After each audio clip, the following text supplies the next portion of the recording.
Hello, good day, everyone. Welcome again to the APN Festival, where we have a designated theme in each month to cover the key topics relating to our Asia Pacific network. So we have so far covered about the topic on the climate action, health and well-being, resources and circularity, building for everyone, as well as the green finance. So this November, we're here to celebrate. We're celebrating the significant achievement from the Asia Pacific Network in 2022. And at the same time, we're also celebrating our prestigious APN Awards. So we are setting up a series of webinars for the award finalists to showcase their outstanding work. Yesterday was the first run.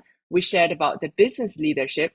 And today, we are very honored to have three female leaders sharing about their journey and the stories with us. Because a building and construction industry actually used to be seen as a male-dominated industry. And this is no longer the case today because we're seeing a lot of female leaders sharing about their vision, their knowledge, and their leadership as well. So this shows our industry is indeed becoming more inclusive and diverse. Right. So today we have invited three outstanding female leaders. We have Miss Irene from Singapore. We have Miss Anshu from India. We also have Miss Lotte Tan Mao, Miss Mao from Vietnam as well. So very exciting to hear about their stories, their journey, and feel free to ask questions if you find any of their sharings are particularly interest to you. Okay, so without further ado, in the first one, we will be inviting Miss Irene to share about your journey. Miss Irene, please. Thank you very much, Joy. Well, let me share my screen.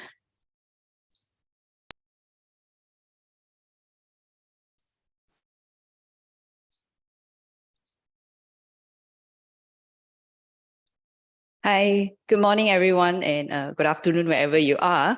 My name is Irene Yong. I am a technical director in the building services in Becca, and I'm really, truly honored to be invited to this year's World Green Building Council Asia Pacific Network Women Leadership in Green Buildings. Well, I always like to start a presentation giving a little bit of ABCD about myself.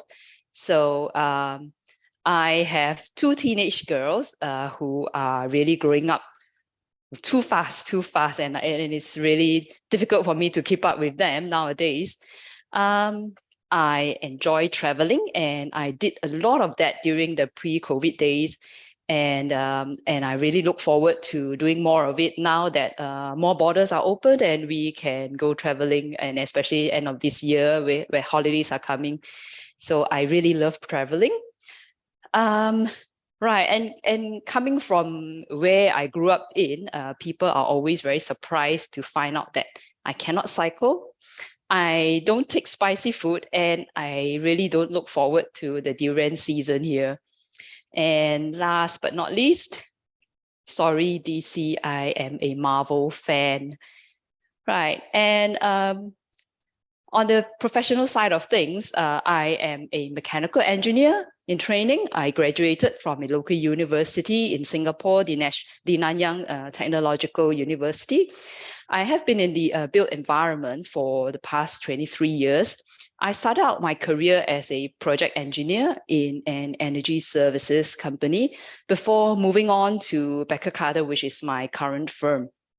I am currently a director of building services, and I specialized in green buildings and environmental sustainable design and building audits in Becca. I have so far completed about 96 green building projects, and these comprise new buildings, existing buildings, commercial, educational, residential, mixed development, parks, and even districts. And these has just a quick tally. I did. I have my handprint on about more than 4.2 million square meters of gross floor area in green buildings. I'm also quite involved in a number of committees and task force with the Singapore Green Building Council and the Building and Construction Authority in Singapore to review the framework for sustainability and the built environment in Singapore. And some of these include the SGBC Continuing Professional Development Committee, whereby we look at how we can develop training courses and trainings that are suitable for to encourage professionals who are in the green industry to keep themselves abreast of what is happening in the green building landscape. I'm also part of the National Mirror Committee that reviews the ISO standards for the approach for non-residential zero energy building. And also I was quite involved in the Singapore Green Building Master Planning, whereby we looked at the framework for super low energy and zero energy buildings and the renewed green mark criteria in Singapore. And I was truly honored to be one of the recipients of the SGBC BCA Professional Leadership in Sustainability Awards this year, which has recognized my contribution to the green building landscape in Singapore over the years. A little bit about the organization that I work in, Becker Carter. Becker is one of Asia Pacific's leading employee-owned professional services organizations, specializing in the design and management of projects. Our headquarters is in New Zealand, and we are a multidisciplinary organization. And Becker, we work in a diverse range of sectors. We have about 4,000 employees globally and operate in more than 70 countries worldwide. And we focus on providing our clients with independent and impartial advice and consultancy services. Our vision in the organization is really for our creative people together transforming our world with the purpose of making every day better for our clients and the communities that we live in, with our core values of partnership, tenacity, enjoyment, and care embedded into the way that we work.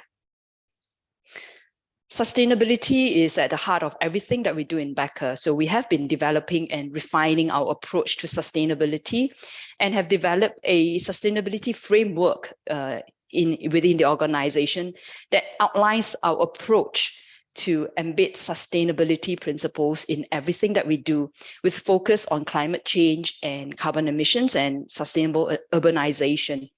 We have also committed to measuring and publicly reporting our greenhouse gas emissions as well, setting public emissions reduction targets and working with our suppliers and our partners to reduce their emissions. In 2019, we set a group emission target to reduce our carbon emissions by 32% by 2030 as compared to our 2018 baseline. And besides reducing our footprint, I am also part of the committee to increase our handprint in greening our built environment through the projects that I do and I manage. Our achievements and recognition are evident in the projects that we do in Becker, in our people, and as well as in our actions, which has seen us achieving various awards and recognitions over the years. Some of these include the World Green Building Council Asia Pacific Leadership Award, our Business Leadership Award in Sustainability, Enterprise Singapore Excellence Awards, Be Safe Awards, various BCA Green Mark Awards for a lot of our projects. And we even nurture our young engineers, and a lot of them since 2014 to this year, they have been recognized as the ACES the Association of Consulting Engineers Singapore Awards. And of course, myself being recognized as one of the professional leadership in sustainability in Singapore. In 2008, I co-led the establishment of the environmentally sustainable design team in Becker, Singapore, and this has formed the Center of Excellence for green building design for Becker in Singapore here. And since then, our team has been the catalyst for green building and environmentally sustainable design for the Becker offices in Asia. And we support our offices in our region, in the Southeast Asia region, through training and in knowledge sharing. I share experience in green building design with the Becker offices through the energy efficiency structured training that we hold periodically in the company, and through project showcase sharing, which are attended by the engineers from our Singapore, Thailand, Myanmar, Indonesia offices, as well as sometimes our colleagues from our New Zealand and Australia office also dial in to share, to listen into this project showcase that we share. And of course, very importantly, in order to be able to share knowledge, we need to first invest to learn. So one of our key objectives of the Becker Sanex, as we call ourselves, is to ensure that we have constantly industry participations with the building authorities and the Institute of Higher Learnings for research and development initiatives. So in 2012, what we have done, that was during the very early stages when we have formed our Becker Sanex. I spearheaded 4 R&D projects, which are funded by the Economic Development Board in Singapore.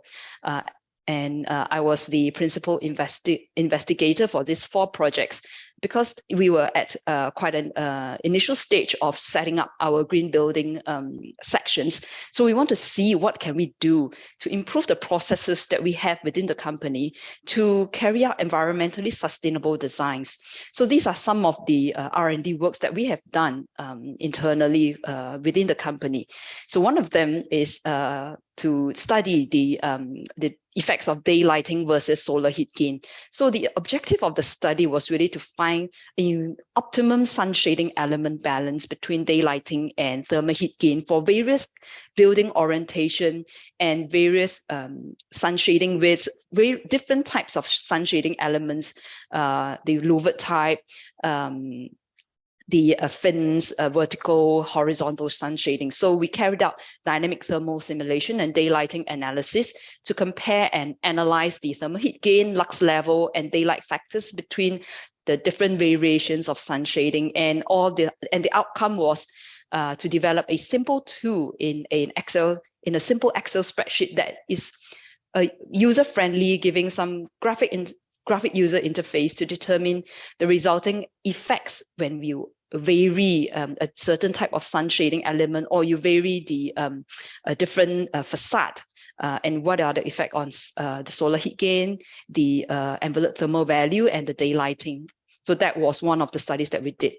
Another research that we did was to study on the application of chilled beams in Singapore. As you know, Singapore is a hot and humid climate, and a lot of people are hesitant to use chilled beams because of the condensation issues. So we wanted to see how we can effectively use chilled beams in Singapore,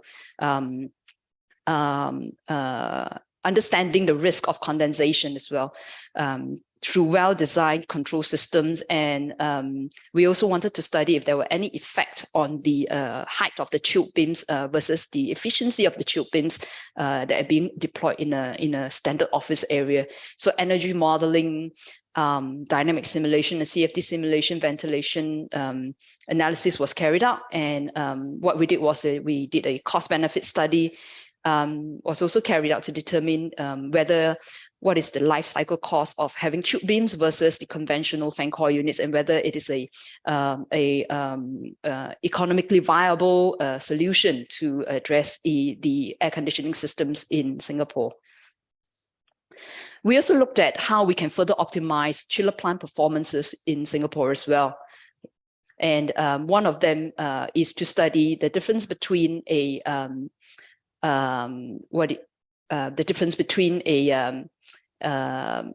series chillers installed in series, and chillers that are installed in parallel. And apart from that, we also studied what are the effect of maximizing the differential temperature between the chilled water supply and chilled water return temperatures. So we did a lot of, we partner with quite a number of the air conditioning vendors to get data from them, to plot out our graphs and to find the optimum temperatures that will correspond to the air handlers, cooling coil sizes, so that our designers are able to pinpoint, which system would best suit their application. And the fourth R&D project that I looked into was to improve the energy modeling process, because as more and more such green building technologies are being developed, we find that the energy modeling tools that we had at that point in time did not have the capability to do energy modeling for these kind of improved systems like the heat recovery systems, heat pumps, or optimized chiller plants. So we work very closely with the energy modeling software provider and the tool developer to see how we can improve their energy modeling tools to help engineers who do the energy modeling or to do cooling load calculations to be able to simulate these more effectively and more efficiently and more accurately in the energy modeling tool. Apart from that, I also did some research and development with Institute of Higher Learning. So one of them is between 2016 and 2018, I was a co-principal investigator in a collaboration with University of California, Berkeley and Nanyang Technological University in a Green Building Innovation Cluster and R&D grant. And the objective was really to develop a token-based HVAC scheduling approach system that's kind of like plug and play, easily deployable to office spaces, and it consists of different sensors and is able to give us real-time model identification techniques so that we are able to modulate and automate the cooling load requirement for every individual spaces based on some smart technologies that are being deployed. And we actually test bedded this in the lecturers' offices in NTU and collected data to verify the effectiveness of these sensors and autonomous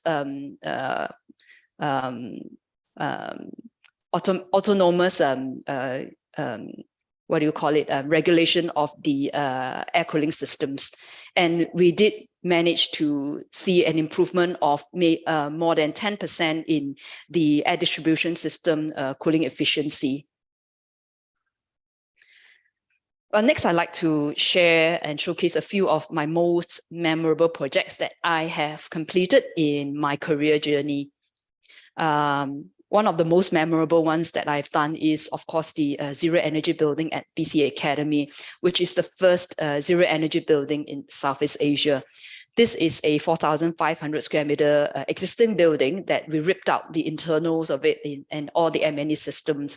And it's being used to test bed new and innovative green building technologies, which comprises passive and active strategies, as well as test bedding different types of solar photovoltaics. And this building, how it achieves its zero energy status is that we set a target to reduce energy consumption by at least 45% and offset the remaining 55% through the use of renewable energies, which are solar PVs. So we approach it through the passive design approach. So we ensure that our design have a design for natural ventilation. We had solar chimneys. We had light shelves to bring in daylight into the spaces. We have solar sun pipes to bring in daylight as well. And we design for the most energy efficient air conditioning systems, such as the single coil twin fan system and a high efficiency chiller plant. And we managed to offset the remaining 55% with about 189 kilowatt peaks of photovoltaic panels installed. And this building is indeed one of its kind in Singapore, and it has managed to achieve a Green Mark Platinum Award back in 2009, and also has the ASEAN Energy Award and IES Awards, among other awards that it has won. The next project is a waterway terraces, which is a high-rise public housing project. From afar, if you look at it, you will not realize that this is actually a public housing project. Those of you who are from Singapore, you will know that 80% of our population here actually stays in public housing, and this is really a very, very prestigious and nice looking public housing. It comprises more than 1,500 residential units. And this building has a unique building form. It takes inspiration from cascading rice fields in the Southeast Asia. It is designed for good cross ventilation and for good day lighting. And the key features actually include a roof, a huge roof that are being segregated to green roofs and technical roofs. So the green roofs are accessible for the residents, and these are where playgrounds are. They have community gardening spaces for the residents to enjoy. And the other half of it will be the technical roof, where we have deployed about 500 kilowatt peak of photovoltaic panels, as well as the spaces for the MEP services. And within the residential units itself, we have incorporated different types of green building technologies, including very water efficient fittings, integrated wash basin with WC. We have clothes dryers, clothes hanging facilities, so that the residents do not need to use dryers. We also have a low VOC paint that is used to paint internal walls. So this is indeed a very green and a sustainable residential development, and he has attained the BCA Green Mark Platinum Award as well. The next project is River Safari, which is a one of its kind attraction in Singapore, and it features man-made river ride around the park and the first ever panda enclosure in Singapore. It is primarily designed for natural ventilation and daylighting at most of the areas. Some of the key features are that the timber that were felled from the trees that were actually recycled, and it was reused in the park for animal exhibits and also as facade elements at the ticketing booths. We also make use of the natural landscape and incorporated vegetated swales to slow down the stormwater discharge rates around the park. Conservation and landscape management plans were in place, and it focused on the enhancement and preservation of habitats for new and existing flora and fauna to dwell and to flourish as well. And I hope that the next time that any of you comes to Singapore, do make a trip down to River Safari to enjoy this Green Mark Platinum certified park. Marina One Singapore is a mixed development that is in the urban, within the urban of the city. It is indeed a truly remarkable office and residential mixed development. The most key feature that you will see is the biodiversity garden that it has at the center, which we call it the Green Heart, the center of the development, and it features man-made waterfall and huge biodiversity garden that attracts that we hope that it will attract different species of birds and butterflies to the development. This development is actually served by a district cooling system, and there are lots of green features that are incorporated to make it a Green Mark and LEED Platinum certified development. Apart from that, he has also won the 2018 Council on Tall Buildings and Urban Habitat Award of Excellence, and also the various type of awards in the past.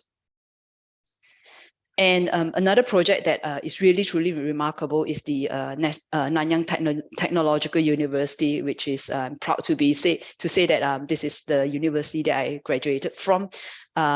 We helped our client to green almost 38 of their existing buildings, turning their existing buildings from just a normal hostel units or academic buildings to a Green Mark Platinum hostel and Green Mark Platinum academic buildings. So this has won them the Green Mark Platinum Star Champion Award, and it also has a Green Mark District and a Green Mark Park within the campus itself.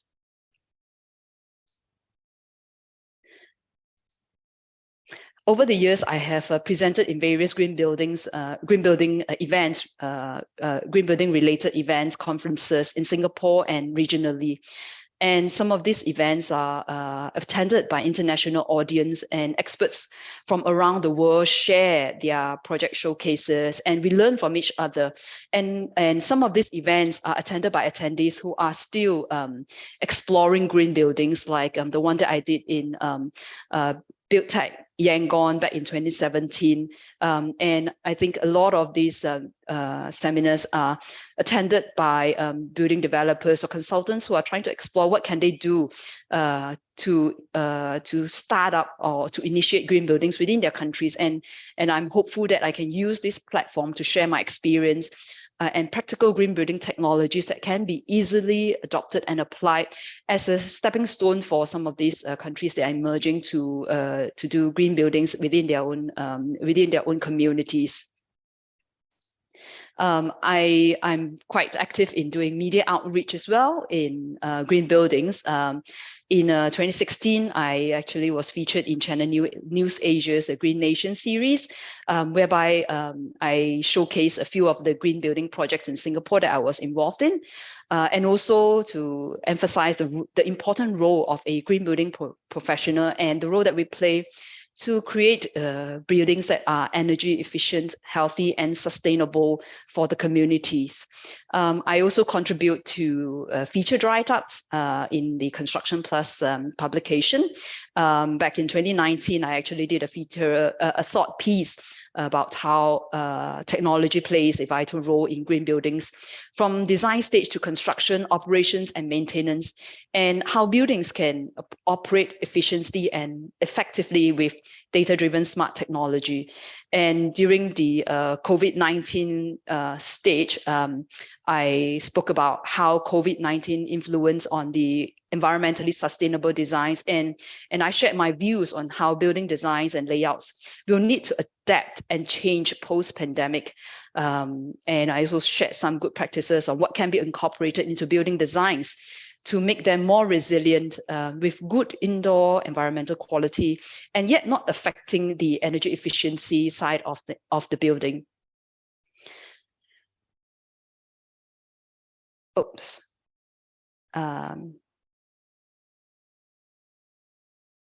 Sorry. I think I lost myself for a while. Am I still sharing the screen? Sorry. Yeah, you went back to the working view, so you need to reshare. Right. Is it yes. all right now? Yes, Am I back? now it works. Yes, you're back. Go ahead. Sorry for that. Right. So I also believe that educating the next generation is very important to ensure that our young professionals keep sustainability at the forefront of their minds. So in 2011, I was featured in a production by BCA's Building Career website as a passionate green mechanical and electrical engineer. And the feature was an engagement program for students from the junior college and polytechnics who are at the crossroads of their education. You know, they want to know how should they proceed and what whether engineering or the built environment is the right career path for them. So this building career site was really to help them to make a decision and give them some insights of what an engineer does. I'm also involved currently as the advisory committee for Republic Polytechnic, and I also am an adjunct lecturer at the BCA Academy for the Green Mark Accredited Professional Training in the air conditioning module. And I also take part actively to in a few of the polytechnics and internship programs to give interns and the students a bit of flavor and I would say insights into what the built environment is and what environmentally sustainable design actually means, so that when they choose their course that they want to study, they know what they are going in for. I believe in equal opportunity for every child to access education, regardless their family background or their family income capabilities. So together with a few like-minded individuals and working with Higher Organization, which is a non-profit organization, we set up a homework clinic back in 2020. This was during the COVID period, as you can see. We provide mentorship to children from low-income families to guide them on their academics as well as non-academic aspects. And the outcome that we hope to see is that we are able to provide these children with a safe space to learn and interact with each other, and knowing that there is someone there for them, a mentor there to help to guide them through their academics and non-academics aspects. And in my own capacity and at my own time, I'm also a volunteer career advisor with the Workforce Singapore. I work with individuals who are seeking a career or they want to make a mid-career switch to the field of sustainability or the built environment. And so I give them industry insights on the opportunities, and expectations and career journey in this field. The outcome that I hope to see is really to build up a pool of green professionals in the built environment sector. I believe in lifelong learning and continuous learning for sustained knowledge. So my simple motto in life is to learn something new every day. Thank you very much for your attention. Thank you. Back to you, Joy. Wow, what a beautiful journey with full of passion, love, and care, and lots of sharings in the industry as well. Very impressive handprint in the industry. Thank you so much. Right, so this is our dear Erin, right? So the next one we have Miss Lo Tei Tan Mao. Miss Mao will be sharing about her journey and the story as well with us. Okay, Miss Mao, over to you.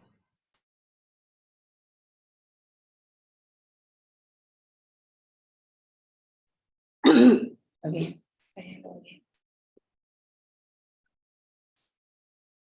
Good morning, Miss Choi, and the jury of the WBGBC Asia Pacific Leadership Award.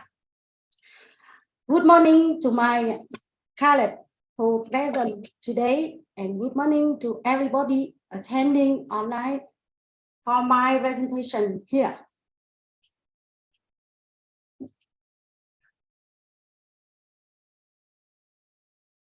My name is Lưu Thị Thanh Mẫu. I am a co-founder, also CEO of Phúc Khang Corporation, Vice President of the Vietnam Young Entrepreneur Association, and Vice President of Ho Chi Minh City Real Estate Association. First of all, I would like to thank the jury and acknowledge my work and push me into the final round of this registered award.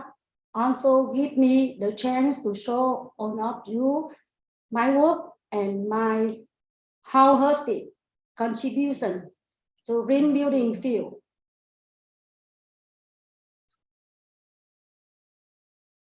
On the screen, you can see the photo of the rural area in Vietnam. I spent my childhood at a place like this, and most of my time is to help my family farming. It's a reason that I am close the modern nature, the senses for fresh, peaceful environment had encouraged me to pursue spring and better life to build my own career with green and cultural values. When my family went to Ho Chi Minh City, Vietnam, my father is an artisan taking care of the tree at Đầm Sen Cultural Park, one of the largest parks in Ho Chi Minh City. Thus again, my love of nature. Thank you, my father, of inspiring me a rich family. So when I started abusing it, I get that this is the main mission of my life and then of Phu Khang Corporation. Therefore, there would be no better place than Phu Khang to make me dream on green building come true.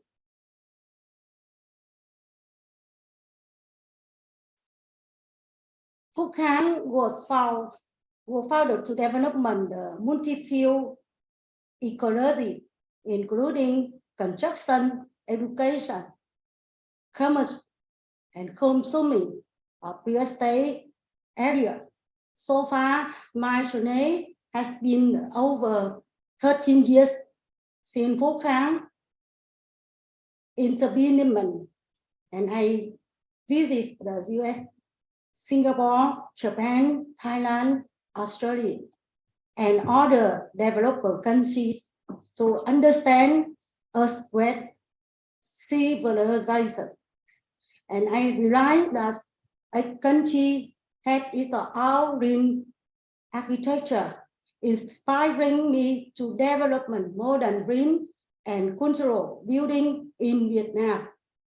I hope Phu Khang product provide a fresh green living space as well as the peaceful, happy, and sustainable lifestyle to pass the next generation. From there, the mission, goals, and vision of Phu Khang have become clearer as pioneer and promote the realization of a better lifestyle for public health and sustainable humanistic, ecological, and environment, and in accordance with the global green standards. I got extensive experience to develop a green building applying international standards in Vietnam over the past 30 years. Phu Khang has got many glorious achievements over the years. Recently, our master, Promoting Award is the top 10 sustainable companies in Vietnam in 2021. Phu Khang is an artist and a key member of the organization, as you can see here, Platinum member of VCDC, key member of Ho Chi Minh City Green Achiever Club. I not only want to do the green building, but also with green communities, building urban area, and then develop the green future towards sustainability. I have implemented CSR program for staff and communities, as you can see here. No. Now I would like to invite you to watch a short video introduction of company Phu Khang Corporation.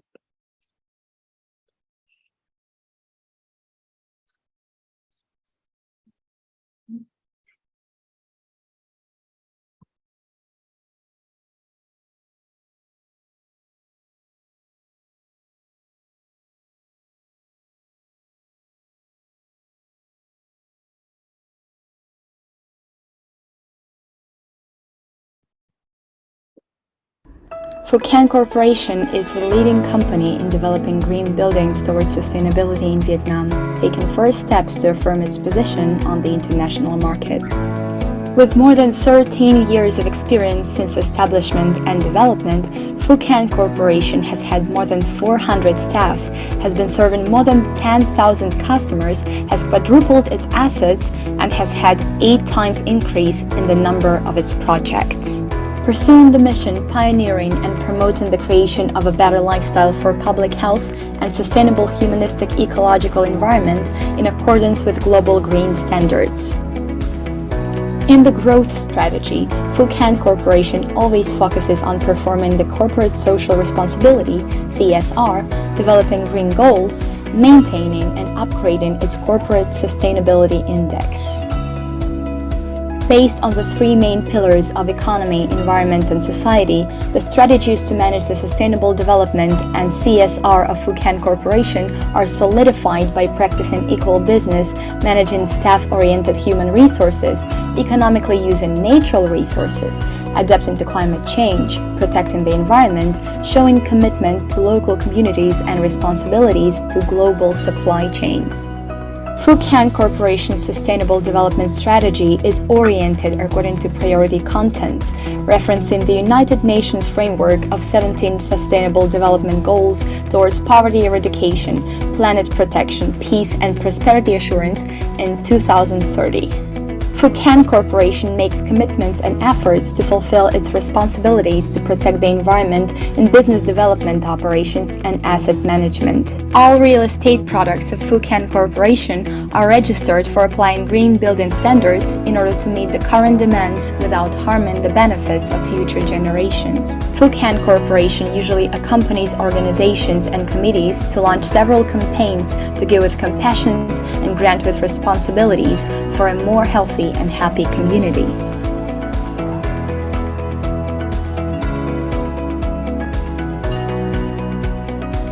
About humans and their rights, in APN Corporations, all staff, partners, customers, social communities, and stakeholders are equally treated.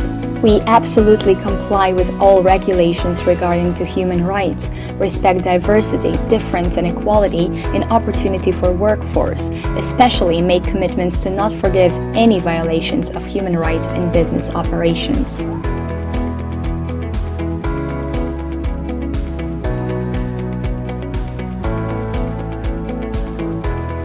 To face the threats to human lives, APN Corporation always sticks to goals of protecting health and safety of staff, customers, partners, and social communities. Programs to enhance the health of heart, body, and mind for staff are regularly run by APN Corporation, especially during the outbreak of COVID-19.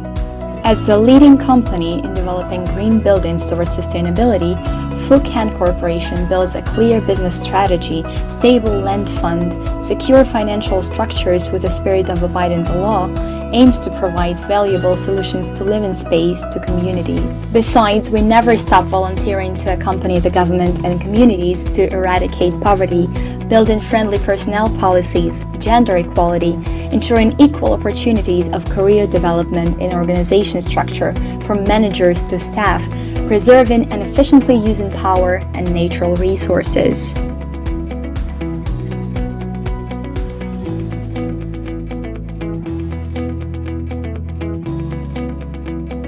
The business philosophy sustainable development is derived from responsible development. APN Corporation is always grateful to partners and customers for their accompaniment. Thanks to the trust of thousands of customers, we have been making every effort to build an energetic team, a board of creative and confident directors, a consistently growing system. APN Corporation is highly confident of accompanying partners and customers to maintain the position of the leading green building developer in Vietnam to reach the international market.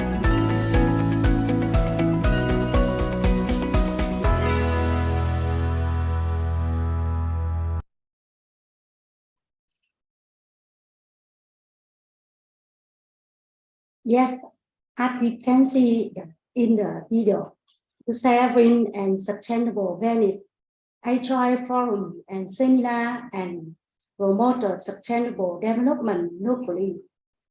Phúc Khang has the coordination and with the local authority to take the correct action on environmental protection, landscape care, renovation. Here are some update activity I would like to share with you. I joined the Business Forum ASEAN emphasizing in connection for sustainability in the October. I am honored to be outstanding entrepreneur of Ho Chi Minh City 2022 at the celebration of the 80th Vietnam Entrepreneurs Day. Phúc Khang has signed MOU with the two universities in Vietnam, University of Law and University of Social Science and Humanity in Ho Chi Minh City, and will accompany the university in the educational activities such as sponsoring for the international conference, seminar, workshops, giving scholarship to students and special support, especially supporting for Phúc Khang USS Innovation Hub. I have implemented CSR program for staff and communities. Also in October, my colleagues and I intended will to NIP Nghị lực sống Center to provide comprehensive support for the people with the disability. I participate in the forum entrepreneur with the traditional outside to promote the cultural development. And an outstanding activity Phúc Khang had just made is the Green Study Week, gaining awareness, heading to work Green City in Singapore in September. There were more than 30 Phúc Khang people coming to Singapore to attend the international conference IBEW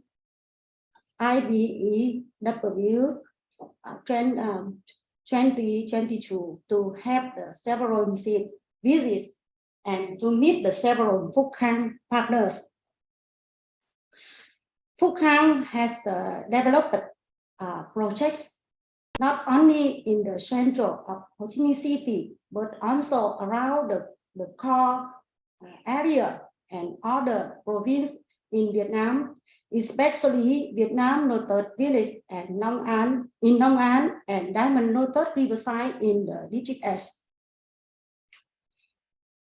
We have a commitment to develop on our real estate product following green building standards as LEED, Lotus, Green Mark for high-rise and low-rise areas, as well as for new urban areas.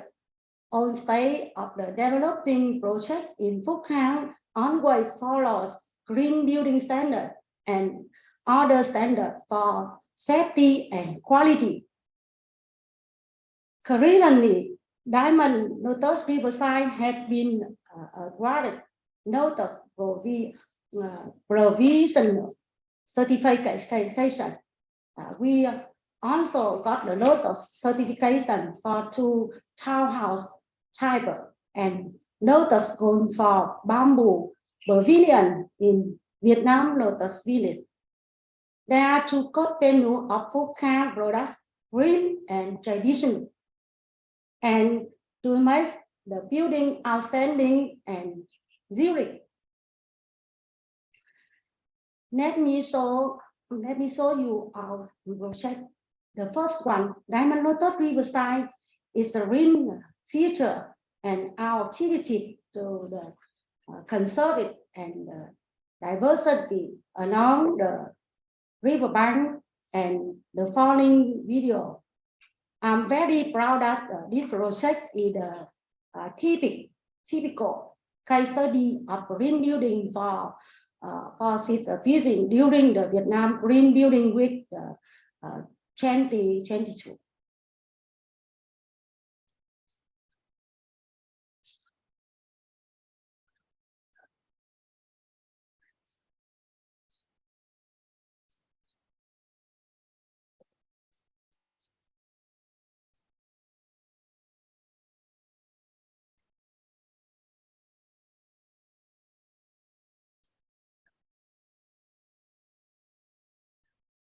I'm Letty Hanna, PhD in Architecture, Director of Product Research and Development Center, Phu Can Corporation.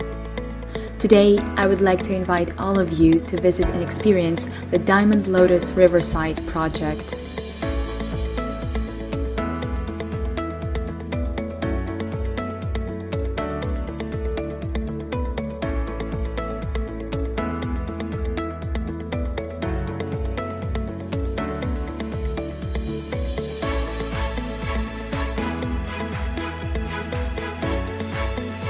We all know Ho Chi Minh City is a river city, and this image has been associated with people for a long time.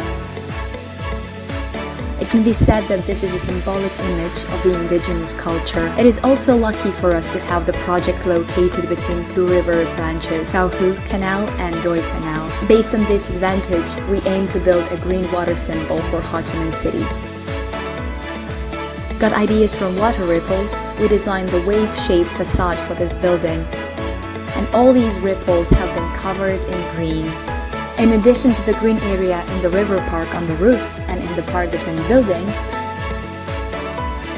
the green area at Diamond Lotus Riverside is 3 times bigger than its footprint. Our project consists of 3 towers with a facade stretching 300 meters along the riverbank, making all apartments have 100% river view. 2 main facades of building oriented towards north-south. It is convenient for us to organize natural ventilation and daylighting. Diamond Lotus Riverside project is built according to LEED, USGBC, and Lotus, VGBC standards. Diamond Lotus Riverside is a smoke-free building, convenient control panel for people with disabilities to use. As you can see, with this design, we take advantage of bringing natural light into all the spaces in the apartment without turning on the lights during the day. In the evening, the apartment will use energy-saving LED lighting systems. On hot days, homeowners use 5-star inverter air conditioning system to save energy with high COP index to meet green building standards. In addition, we have arranged water-saving devices in the kitchen, lavabo, shower area, especially the toilet with 2 flush modes, helping residents save up to 40% of the water used. Not only each apartment, but also the whole building use sustainable materials with clear origin, which do not emit to the environment and harm the health of users, as well as low VOC emission rate.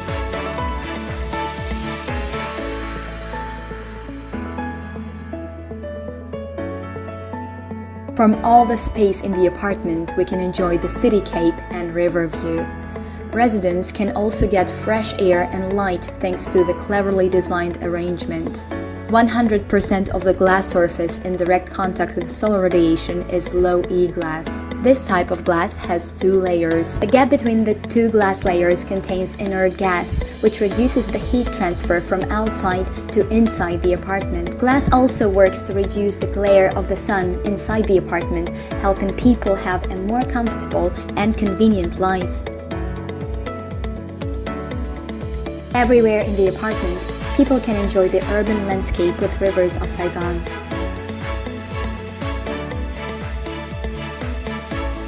These make green belts covering all balconies of the building. They are planted and periodically taken care of by the investor, Phu Can Corporation. All are used with hydroponic systems and operated by solar energy. Diamond Lotus Riverside has a construction density of 19%.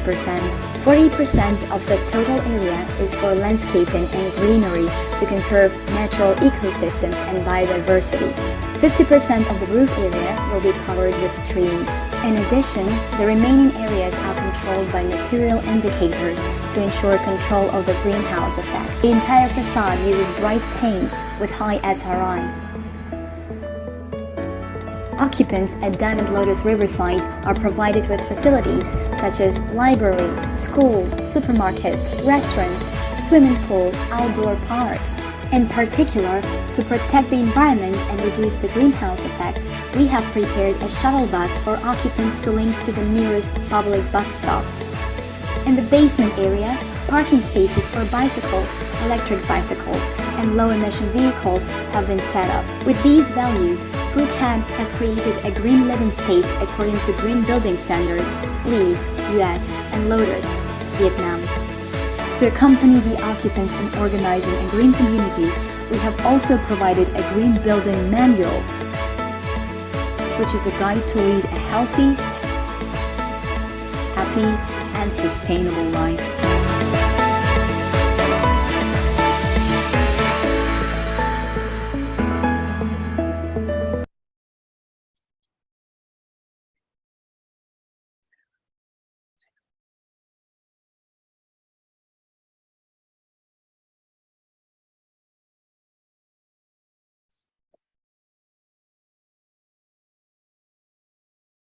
Attending in international events about greening and sustainability bring me a chance to meet green building professionals and share ideas to develop green building locally and globally.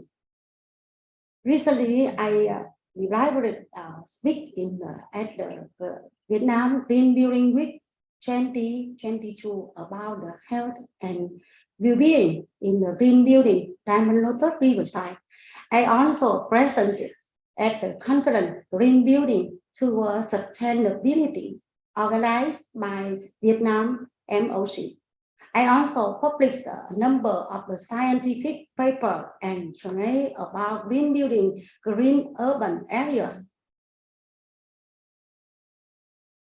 Besides my main role, CEO of Phu Can Corporation, I hold several positions as the other association as a board.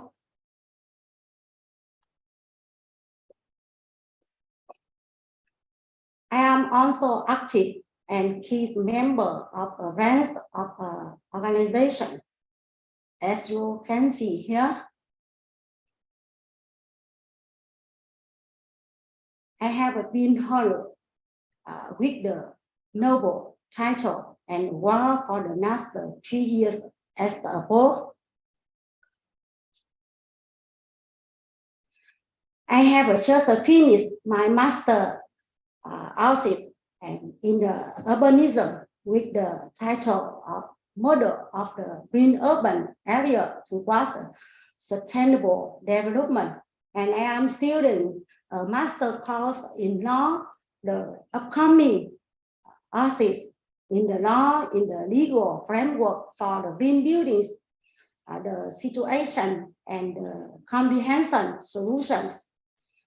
Currently, I continue to develop this result into the pilot study of a 100-hectare project. In the future, I plan to collaborate with the law aspect and to integrate this content into Vietnamese law to promote the strong development of green urban areas toward the target of the net zero carbon by 2050 for Vietnam. I will continue to be along with my colleagues at the Phu Can Export, especially with the R&D team led me by Dr. Nathan Na, being advised and some supervisor by leading professional doctor measuring in the development in the circular economic, green economic, and sustainability. I am so much confident to stay active on the journey of the sustainable development. weekend activities for students and universities as follows. Summer Green Design Studio, 1 million city trees for Ho Chi Minh City. Vietnam National University, Ho Chi Minh City student for environment. As the vice president of the Vietnam Young Entrepreneur Society, I will need to intern this and to the OSG Club Caravan Green Startup for Students and Ho Chi Minh City National University.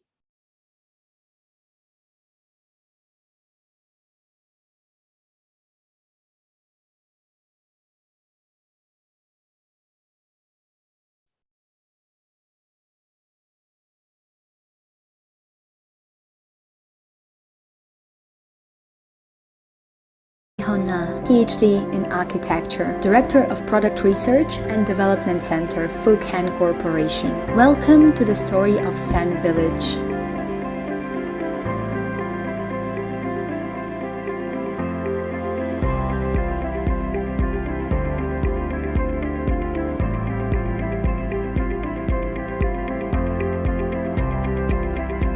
The idea is derived from the desire to create a second hometown for the expatriates to settle in Ho Chi Minh City. So we have aimed to build a civilized and humane green community, a place that can preserve the values and quintessence of Vietnamese culture. That is reflected in the master plan of the project, some architectural highlights, and a series of cultural and artistic activities that we have organized for residents. One of the special architectural highlights of this project is that Viet Bamboo Convention Center is recognized as the largest bamboo house in Vietnam.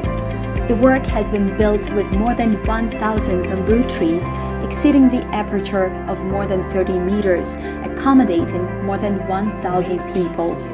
And this category is registered and followed Lotus Green Building Standard. Besides, the Green Farm is a place where residents can enjoy friendly and productive experiences with vegetable gardens, barns, and fish ponds. Currently, fruit trees and green vegetables have been grown to provide shade and create a friendly environment for health protection. The North Central South commercial streets have been built as a commercial belt on the central area of the whole project. San Viet Trade Service Cultural Center has been designed with many commercial and service functions to provide facilities for residents, and the project will also be designed according to Lotus standards. A special highlight of the San Village is the Sustainable Park, which have been designed and will be constructed in August to be a place for children, designed with the idea of close and familiar images. Especially through the use of recycled and environmentally friendly materials, the image of this park is also the desire to convey the awareness of environmental protection to the community. In addition to the aforementioned facilities, residents can also use other facilities such as Tindalin Lake, Bac Viet Park, schools, and especially the Lac Viet Gate, a welcome gate that beat the Vietnam record as the gate that has largest bronze drum patterns in Vietnam. And so, nearly 2,400 houses at San Village can completely use 9 special facilities prepared for residents. All of the house samples of the project have been registered and guided to follow the Vietnam Green Building Standard, Lotus. For local environment credits, we are very strict in choosing the location as well as controlling stormwater runoff, minimizing flood risks, and managing waste. For energy credits, we focused on passive design right from the concept stage and created a green belt around each row house, serving as both a protective layer and a better filter for the air inside the house. So each house has 3 open sides to maximize the ability to get the natural ventilation and lighting, as well as saving energy. In addition, we offer using energy-saving devices as well as energy-efficient ones. Similar to the energy solutions, we also offer the use of water efficiency equipment and rigorously select local plants so that we can minimize the amount of water needed for irrigation. All of our categories consist of detailed guidelines for our residents to choose the best materials and equipment for waste reduction. 90% of the usable area is provided with natural ventilation, and all the materials used are low VOC type. 90% of the usable area of Sen Village has natural lighting, which is greater than 75% of total floor area, and 95% of living spaces meet the daylighting standard. Our solution for community management and innovation also follow the Lotus standard. Especially, a number of expert delegations and university students usually visit the project, which means our project has been widely recognized by the community. Therefore, in other words, every resident of Sen Village is not only living in a green building, but is also able to use green services. And finally, they can develop green lifestyle in a green community. With notable differences listed, in Sen Village, we are not only creating the soul of place, but also bring spiritual values, build a green, civilized, cultural, and traditional community.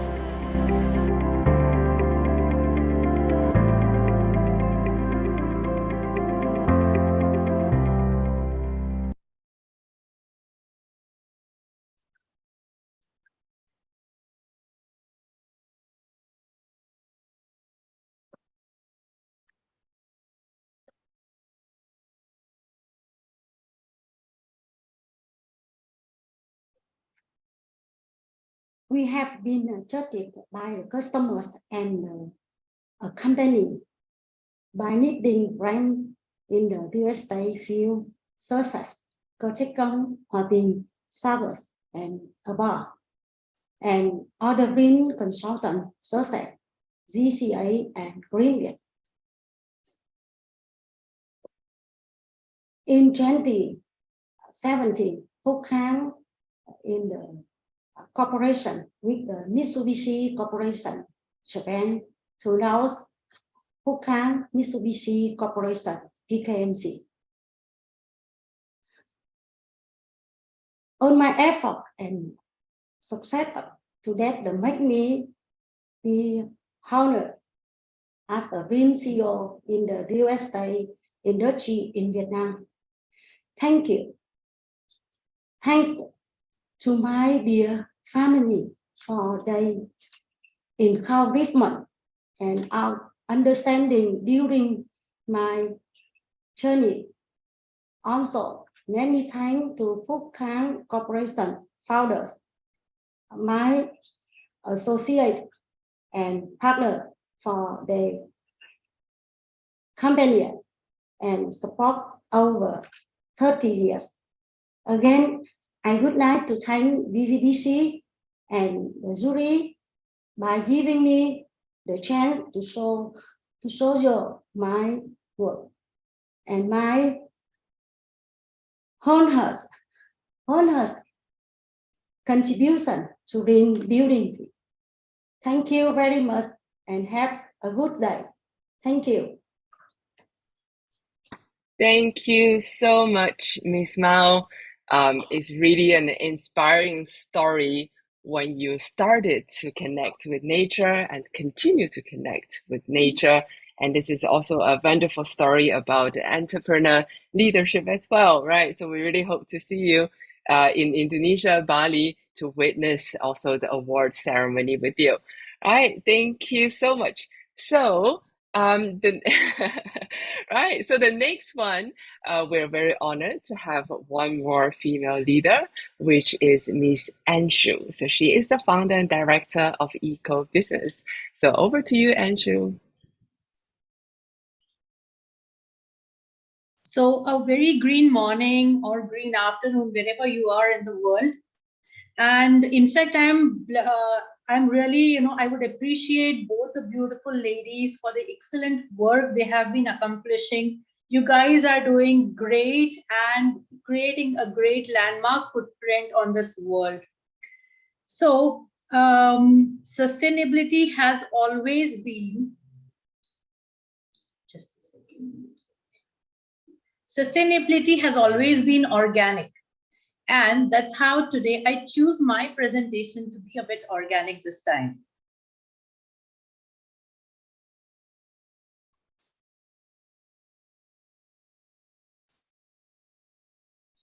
Is my screen visible? Yes, you need to just play as a play mode. Yes, good to go. Yeah. So, my dear friends, myself, I am Dr. but an architect, Anshul Gujarati. So I have founded this firm called Eco Solutions right here in India. And the most difficult part, talking about your own self, definitely, let's try. I wish that I could make it as a story type, and let's see how you like it. So about me, yes, with all the green credentials and right qualifications, I'm an architect by profession. I did my master's in environmental architecture and planning, and I'm a doctorate in green buildings, practicing for now 22 years. My focus of practice has been green architecture and sustainability. So friends, I chose my doctoral research to be in cost implications in green residential buildings, which is one of the major controversies. And therein, my research, I thought of making a tool wherein we can pre-assess the added costs which are being caused due to green working, and accordingly work towards reducing the cost and deliver cost neutral projects. So Eco Solutions, that is my firm, has been proudly engaged, and we are proud to share that we have crossed 450 green projects till date. And in last 2 decades, we have actually had clientels which people fetch for. So I have a principle in my working, which is PEN principle. So I have been following PEN principle, which is practice, educate, and nurture. So regarding my own practice, my projects, yes, they go hand in hand. But logically, I have been dedicating time to educate self as well as others who come my way. And the last part of nurture, I'm sure you guys will be going through it all along. So till date, I have around 15 white paper publications in international and national journals. And I'm glad to share that one of my papers in ICAMC Thailand conference was awarded as Best Paper Award. And that was also indexed in Scopus Journal. So I have been a reviewer on an advisor board. I'm a regular writer in sustainable magazines. I think now my articles have crossed around 55. And I'm really sorry, I'm not keeping a track of the numbers.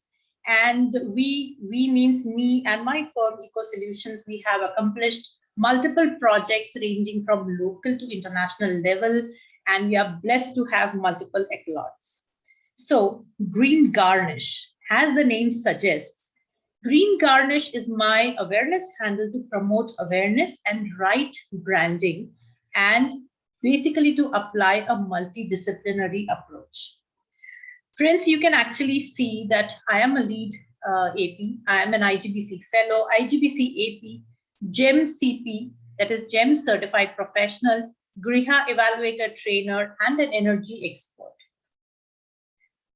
Also, I think my name keeps surrounding with these words called earth, ecosystem, eco-fashion, economy, ecology. And because of this reason, I chose my firm's name to be Eco Solutions. And the R part of it, which relates to all the more adding on to particular things in the project. That is why my subsidiary firm called Green Garnish adds to the right branding and the multidisciplinary approach.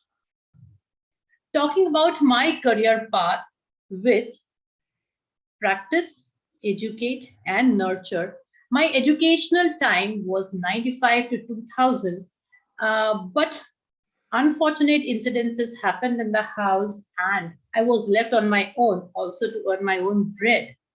But friends, I took that as an opportunity and I started with a part-time job right in the first year of my studies. And by the time I could graduate, I was kind of learned enough to make or design at least basic bungalows. After 2000 to 2004, training and learning was going on, and I was designing bungalows. I got married, and I also started teaching. Because there were less opportunities, I moved on to a new city, and of course, many obstacles were there. But all obstacles were only opportunities for me. Next subset of my timeline, I did my MArch. I was glad enough that we had environmental architecture and planning. I was the first batch. And of course, with this shift in my career, that was a successful beginning of Eco Solutions. So previously, Anshul Gujarati and Associates was the firm which later on, since 2009, turned into Eco Solutions. Learning, teaching, credentials, projects, enrollment for PhD, all was going on through the next subset, while 2014 onwards, awareness was realized to be a major gap. And that is how I started with my new venture called Green Garnish. So friends, glad to share that one of the few first timers in the country, I did my first certified building in India. So I facilitated that building, but that building happened to be the first one in the country under Eco Housing Certification Program, wherein we not only did the, convincing the client, how we go about it, doing the facilitation part, also talking to the authorities, trying to mitigate the compliances, gaps, and realizing the building to its totality. So I think that was when I would call my first successful project, and which followed my first certified building with EHS in Dubai as well. And today, following my first certified building under net zero water, energy, and waste in Pune, which is a warehouse, and I think first in the country as well under warehouse section. It was realized that as I was starting my career, also the green building movement started since 2000 in the country. So there was a very, very steady growth for green buildings in India. And I'm really glad to share the graph that me, Eco Solutions, and green building movement were having a very steady growth since 2000, and we are going great till date. And as I mentioned, that education and upgradation was equally important for me. That is how I did my doctorate. I did my master's and bachelor's, of course, following the timelines. Along with that, IGBC, AP, DAP, and all the credentials, which are till date, going on in a proper fashion, up to date. And along with that, I have been doing my certificate courses, and multiple of them, I suppose, and I am into my postdoc research as well, which includes biophilia, elements in nature, and sustainability relations. So friends, with the aim that sustainability path has to be dealt in totality, my work area confines to human sustainability with end-use focus, social sustainability, economic sustainability, and all the more environmental sustainability. So with my firm, Eco Solutions, let's take a deeper dive into it. Our scorecard till date, we have been working in around 7 countries till now, facilitated 450 projects. I have been taking a record of what is the energy saving and the water saving, and that's how we can see the numbers on the minimal side annually. And glad to share that we are having around, a sizable number of energy saving units, waters in liters, and of course, carbon tonnage. Few of our clients are also now talking of net zero carbon trading and all these things across the world. So experience 22 years, final certified project 65, and pre-certified, of course, and approximately 5 million square meters with 310 plus happy clients are included in my scorecard. I'll just take a movement. I think I'm not able to see this. I'll just move this. Yes. So the typologies and green interventions that we have been working as Eco Solutions include a village, mega township projects, large-scale projects, high-rise, medium, small-scale bungalows, and independent bungalow societies as well. Commercial include ID offices, malls, five-star resorts, corporate houses. Friends, don't feel that I'm just mentioning. So this is what we have actually worked on, and that's how it's mentioned here. Greenfield projects, expansion plans. So I also am working on industrial projects quite a lot. And being an architect, it was a real challenge for me, to understand the process and how the industries work. And here, the experts from the field, they really played a very important role in upgrading my educational skills and how the process things work. So yes, we are dealing with hospitals and terminal. I'll be showing you one of the terminals here. And industrial, residential, public utilities, eco-land planning concepts we have been discussing. And of course, colleges, schools, existing campus. The ratings that we have been dealing with is with Indian Green Building Council, of course, LEED, Griha, Well, Estidama, Tarakkis, Green Star, Edge, GEM, and of course, we are open to more rating systems, and we'll be glad to work on them. So that's not a limited list.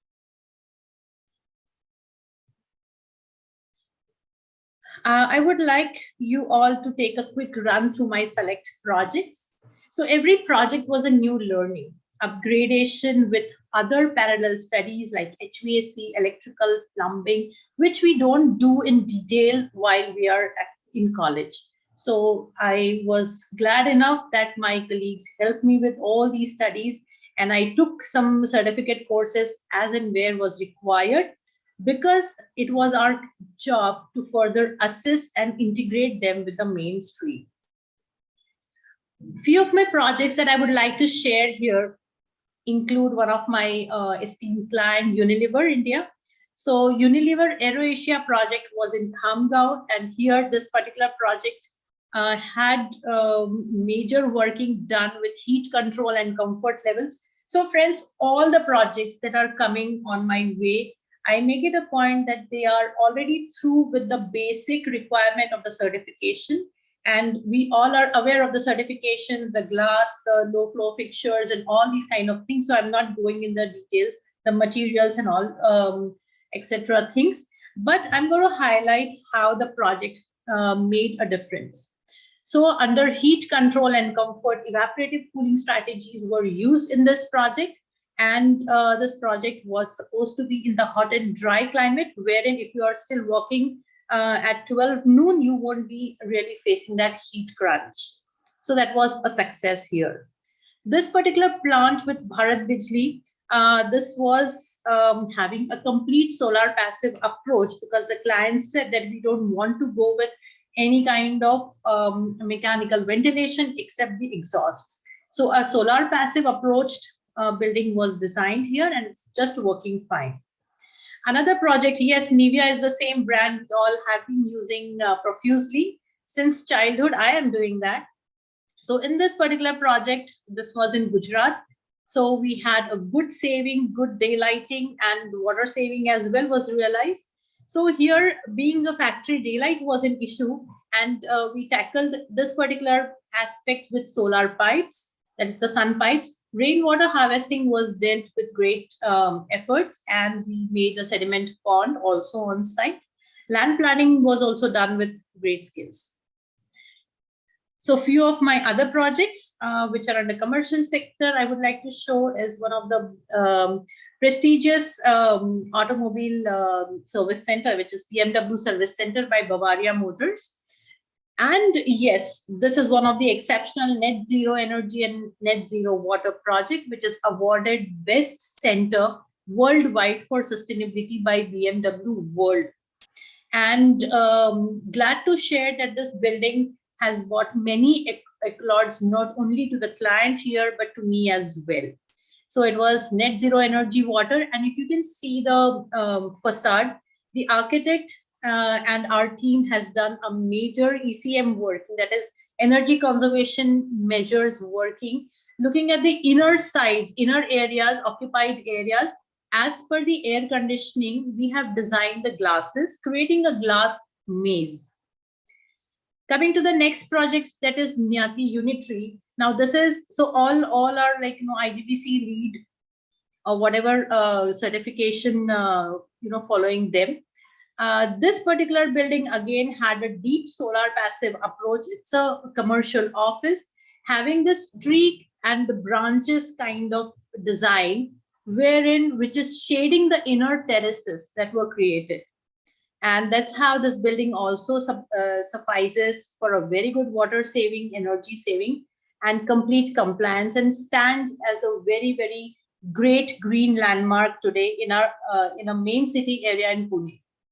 The next project belongs to K. Raheja Corp Mindspace building, wherein we have a good water saving, reasonable energy saving, and the client had a major cost neutral approach. The next set of projects I would like to show is again Hindustan Unilever, another factory which was supposed to be in near the mangroves, having extreme humidity. So it was dealt with great care because of the water. And again, a sediment pond was designed here in this particular site, wherein 100% water was reused. The next name, of course, Le Meridian Resort and Spa, which is at Mahabaleshwar. Now, this particular project was another unique project with good energy and water saving. Being a resort, we were very careful about the materials that were used in the project. And I'm glad to share that here, because this project was on the hill, there was a natural waterfall that was possible and which was created with the runoff in this particular high rainfall area. So a very, very beautiful site to go and visit. Another project wherein the client was super excited and extremely passionate about sustainability. And he made it a point that having a typical residential complex, but he will be giving out of the box things. So the entire project, this was done in lime bricks with lime plaster, and the paint that was made here again included the elements of herbs and food products. Something like the red color includes some part of beetroot color as well. So that is how this was another unique project, and again a net zero approach project. Coming to the next set of projects, I'll be running a bit fast here because now this is Suhana is, we have spices. This is a spices company having pickles and all these kind of things being manufactured, and excellent design, solar passive design, and almost all the features what you rate in a building were present here. And not only this, the project is now opting for net zero again under waste category. The next project, Eon Homes, again a big home where in renewable energy, traffic management, carbon working was all done by us. The next project, Rajeshri Estate, again a net zero approach, having a platinum certified project, but extremely well defined features in terms of awareness. So all these projects are very close to my heart, and the list goes on. If I show you another set of projects which are under residential category, basically having the solar passive approach and all getting certified at gold or platinum level. I would like to highlight few of my unique ones here. I did mention about my own thesis, which is cost implications in green buildings. So friends, in my projects, I have made it a point that I do some basic cost working with regards to green, and definitely see to it that the projects are not facing any kind of impact or any kind of resistance due to these green features. So this particular project, I would also like to share the cost implications here. Now, this particular project, again, platinum, if you see renewable energy installed on site was huge compared to the scale of the project. Now, investment in exclusive green features was calculated. Now, this is all in INR, Indian rupees, and the building is operational since June 2017 with a net metered project. And we had some investment done in water recycling plants. We did some investment in the renewable energy, which was system which was impacted here, and a basic profit was calculated. If I have to see the summary, we had 55 months direct target payback here. 49 months was already producing surplus energy with approximate 4 years payback. So from June 2022, this particular project is not only cost neutral, but energy positive. So the kind of electricity bill this particular project gets is zero, plus they're getting additional money from the Department of Energy, which is local here in Pune, and they're getting money out of that for surplus energy production. So again, a net zero project with energy and water, and they are still going with some improvements further down to make it as friendly as possible. My another one that I would share here is a gold rating. Here the developer said that I don't want to install anything under renewable as of now. I just want to make a very, very simple residential building, and which should be affordable to people, and I just want whatever rating possible.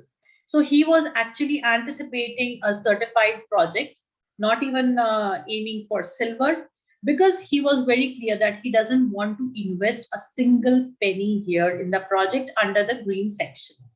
So friends, this particular project is occupied since 2016. We have been taking a complete estimate of first costs as well as operational costs. So here we see that the estimated energy savings against the benchmark was 15%, but what we are achieving is common areas are getting 23%, and average flat savings are getting 20.98. Estimated water savings are also very high. And here the major highlight was solar passive design with apt light and ventilation. We ensured cross ventilation, good air change in almost all rooms of the flats. So every unit had 100% daylight and ventilation, not creating any gaps or blues in the project. Second aspect that we intervened was landscape. So 100% landscape was with native plants and maintaining a height of 6 to 7 feet, creating a maze, again causing mutual shading, reducing the heat island effect. So summarizing, this project was design changes were done at early stage with pre-certification. The choice of materials that we used were low embodied energy recycled. Along with that, water management was done very well. Low flow fixtures were chosen. So all these things were chosen and fixed at the early stages in the project. The glass used was low E glass. Landscape applications, universal design, and many more features were done in the project. Right choice of material vendors saved huge costs here. So because of this, rich documentation, we could actually make proper documentation for material purchases, specification, manufacturing letters, everything was available with us at very, very easy approach. And my friends, here the first cost reduction in the project was 7.6%. The developer was anticipating that he should not go in minus, but rather he ended up saving his 7.6% of the costs with all these simple features. So the project is cost negative and energy positive. On this USP, I think the developer has launched another project. It is again certified, completed, and it was a very, very quick sale. So friends, talking of simple projects, I would like to expand the sharing to a village working. So this is a platinum certified eco village that I was fortunate enough to work here. So the team was me and my team, Eco Solutions. We worked with a local NGO and the Gram Panchayat of this village.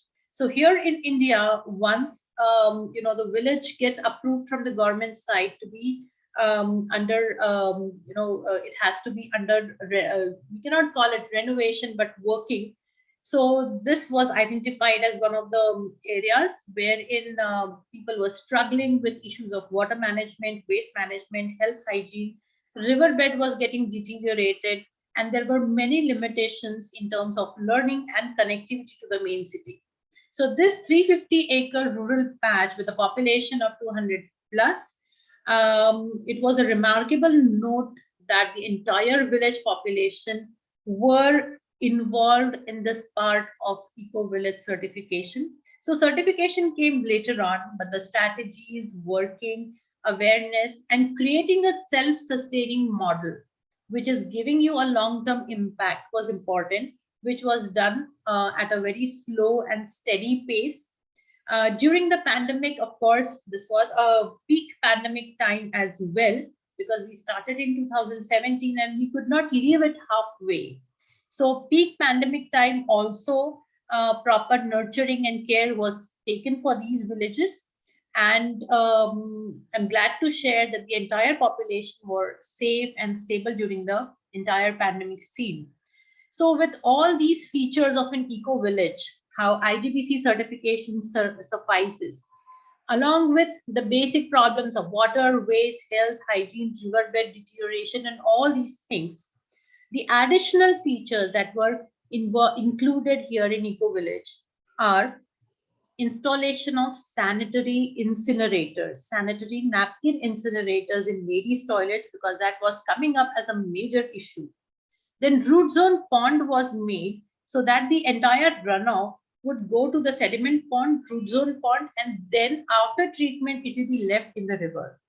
The e-learning facilities for school were developed in the pandemic times, and also e-learning center was developed in the premise of the Gram Panchayat office. 24 hours ambulance, COVID emergency clinics, yes, all these things were in place. Mask disposal system and incinerators were also included. Then we took some seed ball initiatives wherein the plantations were done with the help of seed balls. And of course, this is, it was and is a zero plastic village, and it is having an excellent signage. So in this particular slide, I have just included the certificate and the plug the village holds, while this slide includes all the pictures. I could not get the entire set of pictures, but whatever was possible, it is in the local language. So this is the e-learning center. This is the cleanliness drive. This is the riverbed and waste management happening. This is an area which leads to the root zone pond. This particular sanitary napkin incinerator, which was installed. This is the medical surveys which were happening during the pandemic. Some awareness sessions were done. Signages, the Gram Panchayat office, the Sarpanch is the head in the village who usually takes the decisions. The solar interventions were done, and we had time to time meeting with proper precautions all during the pandemic time. Friends, another of my unique one that I would like to share. This was an honorary assignment because it was a social initiative by Eco Factory Foundation under the able leadership of Mr. Anand Chordia, who himself is a great sustainability visionary. And so they had one crazy problem actually when Anand sir told me about this. They are a pickle company, and they also manufacture spices. So rather process the spices. So while doing this particular aspect, they had waste getting created in tons for onion peels, garlic peels, and the chili waste. So all these waste was actually weighing approximately in tons. And the team was really confused as in, what to come up with. We tried almost everything, biogas and briquettes, everything was tried, but somehow things were not working because every day one ton waste was getting added. So a waste management park over 50 acres was devised, and that stands as an example to tackle actually any kind of waste. 75 different waste items are actually being treated under 6 major waste categories, including dry, wet, hazardous, paper, e-waste, and organic waste. Daily 1 ton waste treatment capacity this particular park is holding. And it is absolutely an odorless park. If you just walk through, you will not realize that yes, some kind of treatment is going on. Biogas has replaced LPG by 50% in its canteens. Root zone treatment is there, which is actually saving 30,000 liters of water every day, which is being used in this particular park. Waste has been recycled and used in farming activities as manure. And of course, multiple things going on. Recycled 20,000 metric ton of biodegradable waste in past 5 years. Biogas plants is also created for a household in the villages nearby for cooking purpose. Now, this particular activity, I was involved in the designing of park, as well as we did for the waste management policies, carbon mapping, soil fertility enhancement, and many, many more things which were done here in this project. Another unique one I would like to share is the Taraki certification in Dubai, wherein I got a chance to work on the cruise terminal, which was holding around 25,000 passengers daily basis. And this was for the esteemed client DP World at Port Rashid. The major features that include here are green walls, insulation details, openings to induce daylight with glare control, because it was very, very close to the sea and rather exposed to the sea. Landscape design interventions were also done here, enhancing the green cover. The another parallel projects with Tarakis were Palm Jumeirah villas, and we did 2 villas and we suggested wind towers, which are already done there in Dubai kind of region. Green walls, insulation, daylight, heat control was another major aspect that was put forth. Then we did another warehouse at Jebel Ali, Dubai, again for DP World, having similar kind of intrications. Few Estidama projects at Abu Dhabi and Royal Oman Police Headquarters were also intervened, but they did not go with certifications. So talking of my esteemed clientele in a partial way, because we have crossed 310 and it is not possible to include so many on the slides. So I'm just including the major names here that include K. Raheja Corp, Nivea, Unilever, Meridian, and many more, including PwC. We have Viveria Towers, DP World Dubai, Brahma Corp, Woodsville, and many more. So our approach and methods. Yes, again, the slide comes because for me, I have just created a small checklist. Every project coming under Eco Solutions first undergoes a quick feasibility under these heads, which are mentioned: earth, ecosystem, environment, energy, economy, ecology.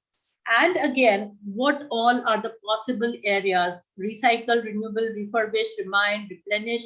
So remind actually comes under the awareness section. So we just go through a quick feasibility and then the project enters our mainstream working. So our mainstream working includes first and foremost tool for feasibility, which is solar passive design tool and the energy analysis. So we have been working with conventional designs and strategies to enhance energy efficiency while converting conventional projects into high performing projects. So basically this is done with the ECM working.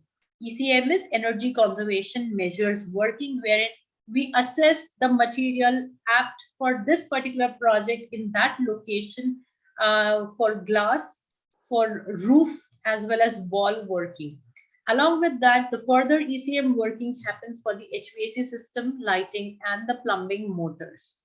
With in-depth knowledge of energy simulations, I have successfully analyzed various conservation strategies resulting in tremendous savings. And as I mentioned, I have lost keeping a track of actually how many projects have gone under this. So we have been working closely with prestigious institutions, including assessment of carbon. So of course, codes and standards of ASHRAE, plumbing code, national building code, energy conservation building code for India, and many other things as applicable to the projects are under our purview. We are well equipped with various software facilities, and we carry our in-house energy analysis. Along with simple analysis, there's secondary tool for feasibility, which is my cost beneficiary tool that we use to understand the actual cost impact in the project. So my cost tool was an outcome of my doctoral research, wherein it all started with the basic debatable topic of whether the green buildings are costly. So it was realized that many of the people were just giving numbers. Yes, it is costly by 100 rupees per square feet. It is costlier by 5%.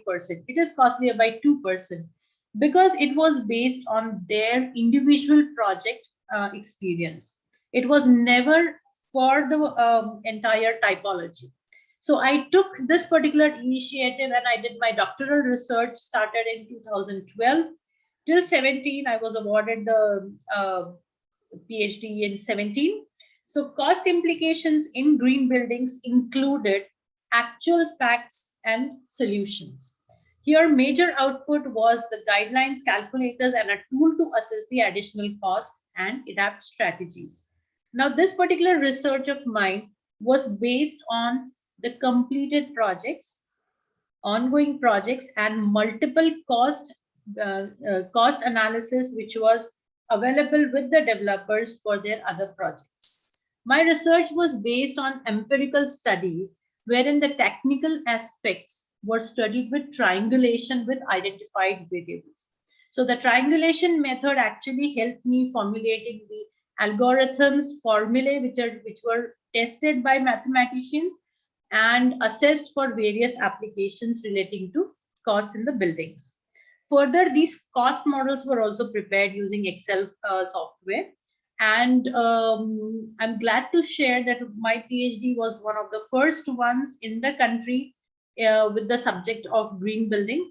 And I think till date, I don't see anyone coming with the similar subjects. So friends, talking of green interventions in overall life that I have been doing, along with my individual projects, the second pen, that is educate, which also include giving and spreading the right knowledge. So macro level interventions, I have been intervening in climate friendly policies, capacity building, sustainable governance, city level guidelines, rating upgradations, and many more. This goes on a regular basis with multiple organizations we can mention. So I am involved as a technical team for support in standards policies on green buildings with various individual rating authorities, including IGBC, that is Indian Green Building Council, Eco Housing, and GRIHA. GRIHA is another parallel rating, which is green rating for integrated habitat assessment.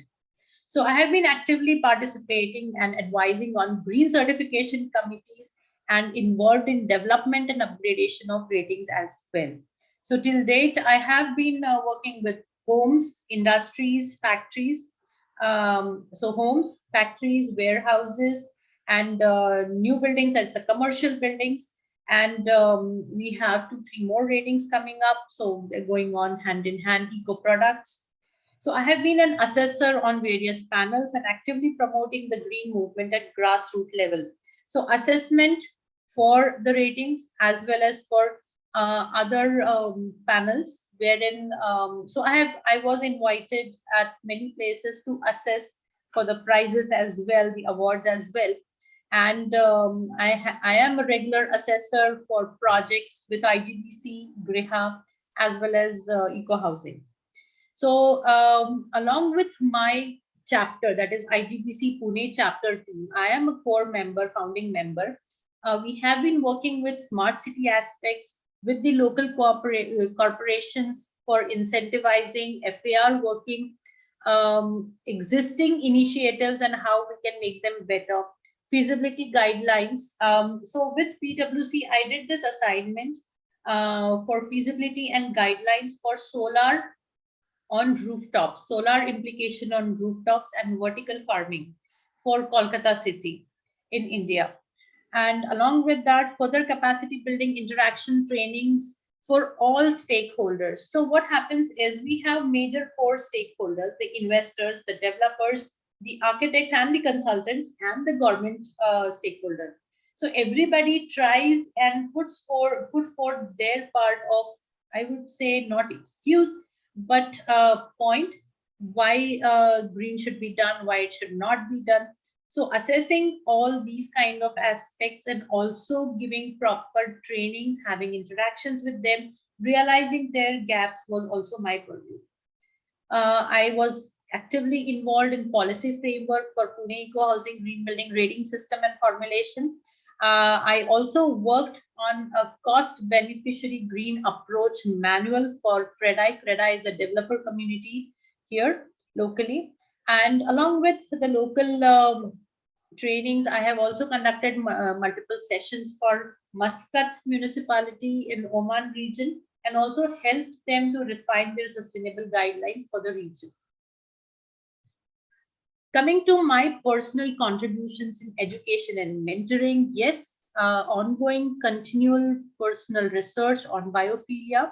Glad to share that 9 of my research papers that were published are cited more than 300 times, and conducted sustainability competitions. So I think pandemic was another chance for all of us to connect to the world virtually. So a lot of sustainability competitions I conducted for students, enhancing their knowledge and awareness, not only for colleges, but school children as well. So my peer-reviewed paper, okay, I did mention about my, okay, I have been a reviewer on Elviser Journal, and till date, 15 papers were reviewed from my side. I am a guide, I'm a PhD guide and master's guide for research students officially. And I have been volunteering for master's and PhD students, motivating them towards their valid outcomes. It's been seen that people do their research, but they somehow get lost in the midway. Experiencing the similar kind of situation, I can definitely put forth my foot and guide them towards the valid outcomes, and the right motivation can be given to them at the right part of the studies. So yes, multiple webinars with different organizations. I am on board for multiple organizations that I'll be talking in some time. Then of course, arranging case study tours. So during the pandemic, we did a lot of case studies virtually, so people could connect and see the project. One person goes to the project and runs around the entire project, which can be easily connected to the other people who are virtually attending it. Then I have been documenting case studies. So documentation of case studies along with their monthly and annual consumptions, how they have been modified, what is the water consumption difference, what is the energy consumption difference. So all these things are well documented. Then CREDI manual for awareness about green buildings and sustainability was documented by me. Identification of gaps and restrictions in variety of green approach. I think this has been my favorite thing to do. I have helped and coached students for exams, training sessions and workshops have been taken. I'm glad to also share that I am on the prestigious board of studies for 2 architecture colleges here in Pune. I have been associated with other architecture colleges, and to share a quick list, my teaching experience, education and capacity building since 2004. I think it's going on till date, and few subjects that I have been handling. It was very difficult to go full-time after, I think, 4 to 5 years. So once my practice started, I opted to go as visiting lectures. And I think later on, it all shifted to guest lectures, and I'm going as a jury for most of the institutions. And I think it's great connecting to students. So this is a quick list of my papers that I have been, they were published. And yes, mention that Best Oral Presentation Award abstract and paper, which was published on cost efficiency parameters for green residential buildings, which was awarded as the best paper. Coming to my professional memberships, I am a member of Council of Architecture, IGBC, USGBC, ASA, Eco Factory Foundation. So Eco Factory Foundation had invited me to be on their technical advisory board. Along with that, Unity Consultants had invited me to be on their board. I am a technical advisor and member on Nanded Gram Panchayat village. I am an ISHRE member, ISHRE Pune Sustainability Chair for this particular year, Pune chapter founded member, and my favorite, the Real Woman team. So along with that, I have my social standing as an active trustee member of my local social circles. So as the name says, I am a Gujarati, and we have a good community here in Pune, so which holds on more than 5,000 people. So I am a trustee member on this particular panel, and this gives me an opportunity to actually send the right messages to 5,000 families in one go. So during the lockdown, we had taken multiple sessions, how to handle waste at individual level, how to take precautions in disposing masks, as well as, of course, the sanitary part of disposals, and multiple things. What is the importance of fresh air? Along with that, we had invited few doctors to highlight the importance of health. So yes, that was on. Okay, so along with all these things, I am a mentor on Udyan Shalini Fellowship Program. So this is a national NGO for girls' education, wherein we adopt 5 girl students and guide them through their educational journey. So in my personal capacity and interest, I have participated in drives for riverbed cleaning, removal of water hyacinths from water bodies. And of course, I am a great fan and follower of Sadhguru and his missions, of course, yes, including Kaveri calling and safe soil and all sustainability related things. So talking of women and me, in my opinion, ideally, this message is for Joy and World GBC team. Next few years, we want to see the award as excellence in sustainability and no more like men or women discrimination. And as we are all aware, yes, that there are very few women folk in the construction industry, and we wish to encourage them. Such awards are being, they stand as a motivation for all these people. So let me talk of women and me. So Eco Solutions, that is my firm, is an all-women team, and we are just doing wonders. So this part of the slide, you can see my colorful team, and people add, subtract.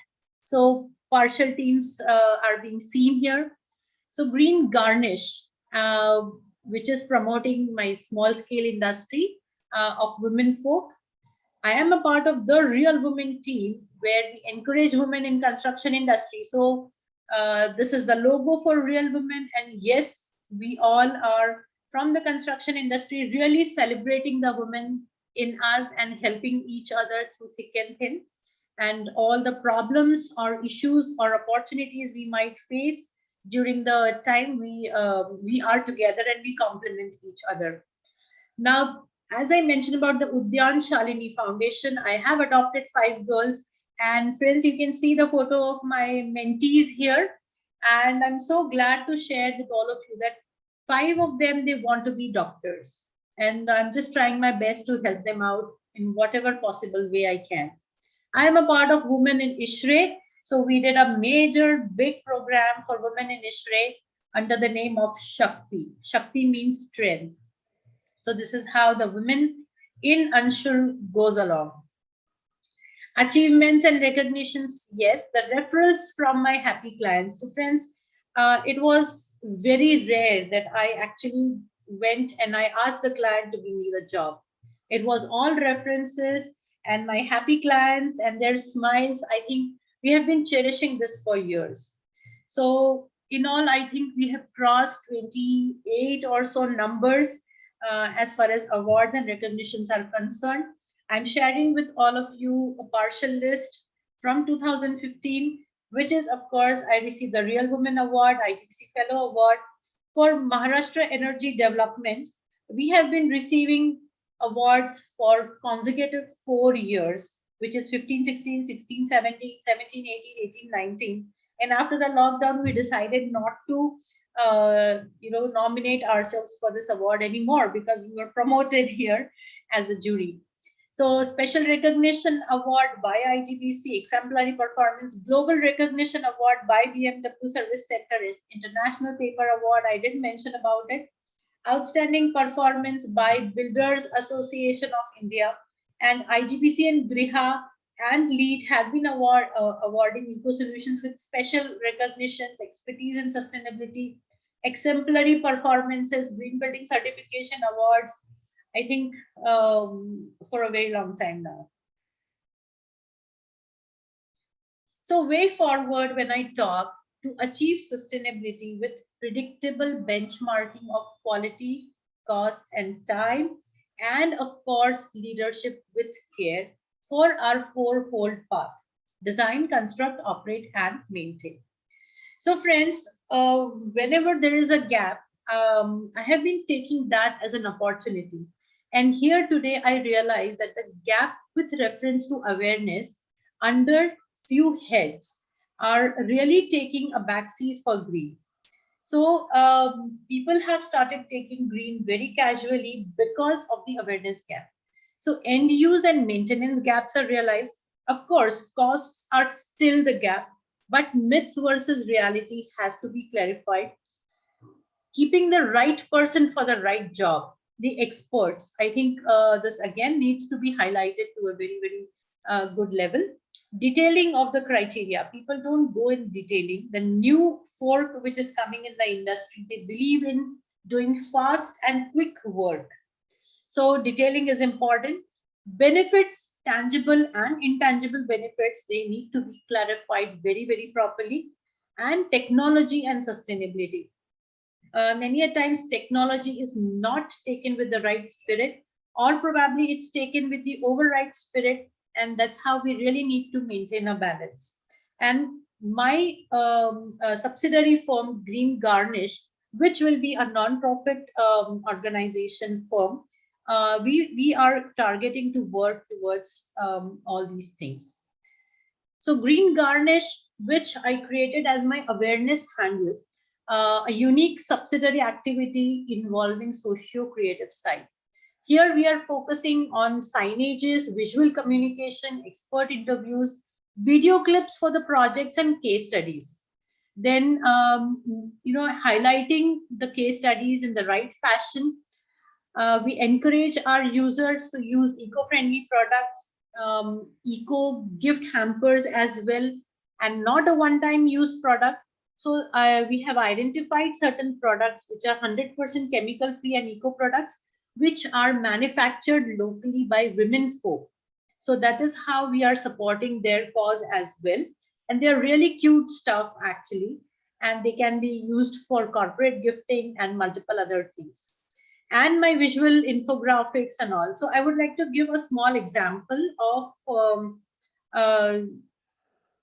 the infographics that we created for the World Green Building Week. It was a week-long infographic session, and the first pledge that we took, and we made people experience that save energy and experience nature. So this was a message given by us. The second message was go green and save the earth and towards the topsoil. The third was plastic free world. And here we went all the way on the streets. We did some cleaning with plastics and the local people and the corporator. And that's how the team worked towards it, giving the right visual communication. Then there was this particular project that was highlighted for its credentials, and we also appreciated the developer, and a case study card was created. Along with that, another moving from me to we and taking the green movement to a deeper zone, the entire Green Building Week awareness campaign that was created by us was also forwarded to other organizations. So moving from me to we, this is my Ishre Pure chapter T. So I made it a point that all of them standing on the stage, all HVAC designers are taking the pledge that they will believe and practice sustainability with optimal designs only. So friends, talking about my brief journey, I have been talking about myself, but now with a different aspects. I would like to mention few things. My secret of life. People often ask me how many hours you have in a day. So yes, I have 24 hours just like any one of you. But being an architect, we should understand to plan our own time. Along with that, when the following elements will fall in place, I'm sure success, happiness, and calmness will definitely come to you. My aim always with life was that I should be happy for what I'm doing and I should be calm at the end of the day. I should get proper sleep. So, my elements that I have been following is inquisitiveness, and that is how my postdoc research still goes on. Passion. I think why we ladies are here is because of this, great word which is coming here. It is important to turn things into natural existence. Once they go close to their natural existence, we don't really have to bother much for them. I now look forward for net zero carbon, water, waste, and energy. So this has been the focus in last 5 years, and that will be the focus in future now. So our Honorable Prime Minister Modi ji suggested that by 2070 the country should be net zero. I don't think so I'll be living that long, and I aim to work towards the concept right at this stage and make whatever best possible from my side. Knowledge. Yes, I was a sincere student throughout my life, but I kept updating myself with all my courses, certifications, so that I am aware of the live things which are going on in the industry. Perseverance. Architecture is like very close to stagnation sometimes, and change comes to the steadfast. So I never stopped learning and growing, whether it is my college days, my apprentice, my pregnancy, my post-grad, my children's exams, or whatever, the things were always going on and they will go on. Then dedication. I think dedication with persistence is one of the best quality that any successful person will be possessing. Body of my work has been always tangible outcomes. I believed in numbers, I talk numbers, and also I suggest numbers. Intangible benefits, yes, definitely, they are important, but they follow the numbers. Future plans, yes. So nature is a very, very powerful tool, and it has a solution to all the problems. And that's how biophilia is something which is close to my heart. And knowledge, planning, requisite action with architecture, spreading awareness and eliminating gaps is what I look at my future. So friends, going a bit more informal, Anshul means sunlight. As the name suggests, I believe in affirmative power of sunlight to heal, nurture every living being. Growing up as a successful, multi-talented girl of a lawyer mother, scientist father, I was always told to follow my dreams and keep reaching for them. So by the time I was 11, I was already defined to be an architect because I saw my bungalow coming up, shapes, colors, imagination, and excellent grades, whatever required to be an architect, I was possessing. The sudden bend in my life at the age of 18, before I actually got into my architecture college, with my mom's unexpected accident, followed by 23 operations, my dad's heart illness, followed by paralysis. The entire family of four, a small family of four, was distorted. Lots of instability was there, and somehow aspirations, dreams were all seeming unimportant because what was important was survival, life. With all my well-deserved admission, I got admitted to Sir J.J. College of Architecture, one of the best ones in Asia. wherein the first day of hostel, my father left me at the hostel gate, and where I realized that now I am on my own. So it was a 5 rupee coin in Indian rupees, which was equivalent to either my breakfast or my travel of 4 kilometers to the college or my dinner. So that is how importance and value of food and money were realized at a very, very early age. And my character was defined with sustenance, giving prime importance to life, economy, and surroundings. So that's how, friends, cost has never gone out of my life. So growing up, I remember the strong urge to know more about sustainability, because while I was studying in the college, all these words were, buzzing around, that environment, global warming, climate change. And I was quite interested, and I always wanted to make a difference, and rather understanding the creation of opportunities from obstacles.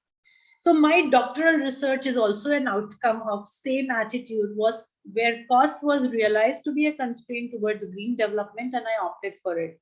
As I mentioned in the past slide, yes, I am looking for more gaps, and today awareness is realized as a gap, and that's how I'm working towards it. The slide also includes my pillars of strength, my family, my parents, my husband, my children, my in-laws, my office mates, my office team. And of course, they are my pillar of strength, and that is how I am what I am. I had my turning point when I visited Frank Lloyd Wright's Falling Waters, the project I have always admired as a child architect and a sane human being. The project with perfect balance of nature, environment, space, materials, and end user needs. And that is how my past experiences and the project and the person, Frank Lloyd Wright, has always inspired in me to go beyond the conventional ideas. And thus, I create green buildings at cost neutral, cost beneficiary impacts with exemplary benefits in the green criteria.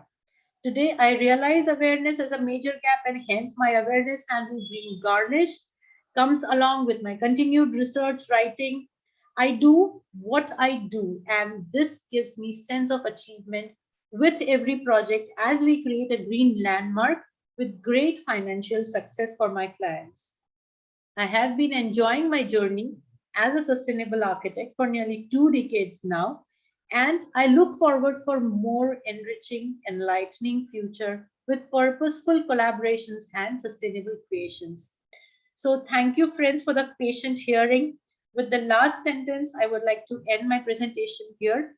Go green. It's definitely profitable. Thank you so much. Thank you, Anshu. What a story.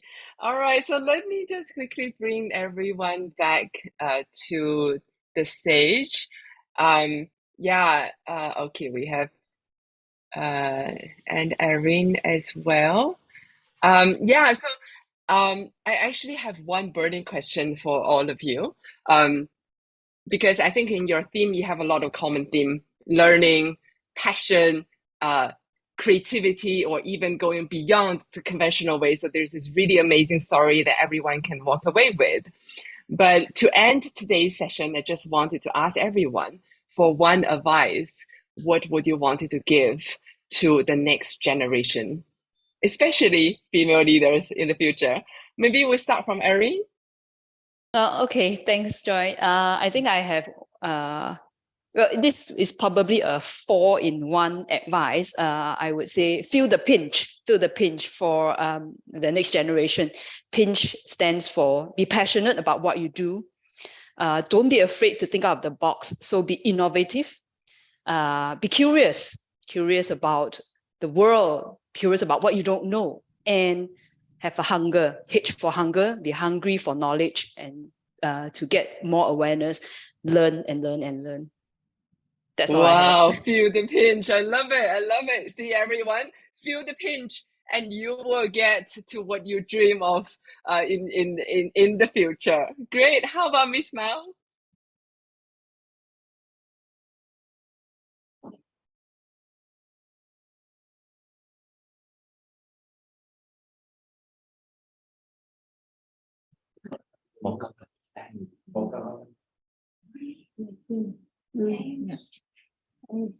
Miss Mo would like to talk in modern language to explain more practical details. So I will translate into English.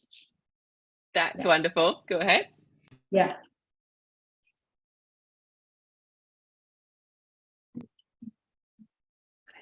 Thank you, Yuri.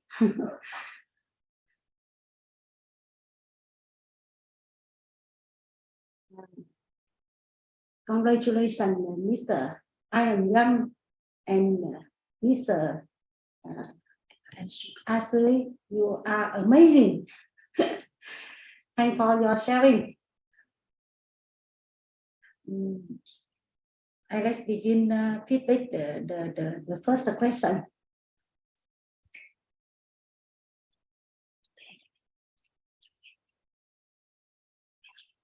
Thế hệ của chúng ta thì đang là một thế hệ như tôi và các bạn được đào tạo trong một thế giới hòa bình, những đất nước rất là có nhiều cái cơ hội để phát triển, và tôi thấy ở mình một cái động lực, đó là sự chuyển giao có trách nhiệm, các cái công việc và các cái nghề nghiệp, cũng như các dự án, cũng như các cái dịch vụ của các bạn về tư vấn về các giải pháp phát triển bền vững, cũng như các cái vấn đề về kỹ thuật, và cũng như tôi là kiến tạo những đô thị xanh và phát triển bền vững. Chúng ta đang rất nhiều năng lượng để chuyển giao có trách nhiệm. Our generation live in peaceful and develop a lot in our generation, and we actually transfer on of our work with responsibility. For example, if for both of you, is it about the transfer of sustainability and technical issue in green building? For me, we work more in urban design, green urban design areas, and also try to develop toward sustainability. Và cái điều quan trọng là chúng ta làm hết sức, và chính việc làm của chúng ta sẽ truyền cái cảm hứng cho cái thế hệ tiếp theo. Và tôi nghĩ rằng các bạn trẻ khi có được cái động lực, được truyền cảm hứng bởi những việc làm thiết thực của chúng ta và những cái tâm huyết của chúng ta, thì các bạn ấy sẽ tiếp nhận, tiếp thu, lắng nghe một cách có trách nhiệm. Và tôi nghĩ đấy là những cái việc mà rất quan trọng để chúng ta khẳng định được rằng chúng ta không phải đang làm việc, mà chúng ta đang tạo ra những giá trị để có thể chuyển giao một cách có trách nhiệm cho thế hệ sau, và thế hệ sau sẽ tôn trọng, gìn giữ và tiếp nhận một cách có trách nhiệm trong nhận thức của mình. Thì đấy là những cái điều mà tôi nghĩ là đầu tiên để khẳng định được cái việc mà bạn nghĩ như thế nào về thế hệ sau. Yeah, we always try our best in our work to inspire the young generation, and they will have more effort to move forward by our truth and sustainable work, and also we transfer with responsibility, and we help them receive with responsibility to develop the sustainable development, sustainable and green building, and also sustainable and green urban area. Great, thank you so much. So feel the pinch, head on this responsibility for the overall sustainability theme. How about Dr. Anshu? Yeah, so I think an interesting one. And Irene already stole all my words. And yes, Miss Mao Lu also spoke my heart out, I would say. So I'll just continue it further. So I feel before going to the next generation, our current generation also needs to be, on their foot for sustainability, because we are doing things halfway somehow. So we need to do and give our dedication in totality. So if you are doing anything regards to sustainability, you should not do it halfway. Do it with full heart and complete passion. And to the next generation, what is a generic observation is, I feel our generation was more resilience.